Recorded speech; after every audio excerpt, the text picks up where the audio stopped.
Il y a un truc qui est quand même assez remarquable quand on prend un peu de recul. Depuis toujours, partout sur la planète, les humains ont développé des croyances, des formes de spiritualité, des rituels, ce qu'on appelle parfois de la magie.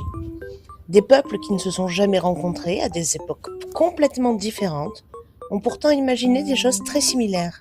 À un moment donné, ce n'est plus juste du hasard. D'un point de vue rationnel, on peut voir ça comme un fonctionnement humain, une façon de donner du sens, de gérer l'incertitude, de se projeter, de faire des choix. Dit autrement, la spiritualité pourrait être une fonction universelle liée à l'humain, au même titre que le langage ou l'imagination.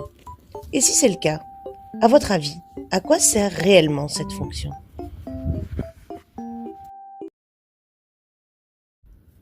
Il y a un truc qui est quand même assez remarquable quand on prend un peu de recul.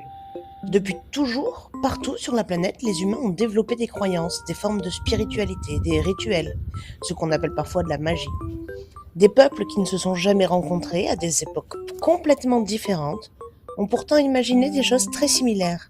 À un moment donné, ce n'est plus juste du hasard. D'un point de vue rationnel, on peut voir ça comme un fonctionnement humain, une façon de donner du sens, de gérer l'incertitude, de se projeter, de faire des choix. Dit autrement, la spiritualité pourrait être une fonction universelle liée à l'humain, au même titre que le langage ou l'imagination. Et si c'est le cas, à votre avis, à quoi sert réellement cette fonction ?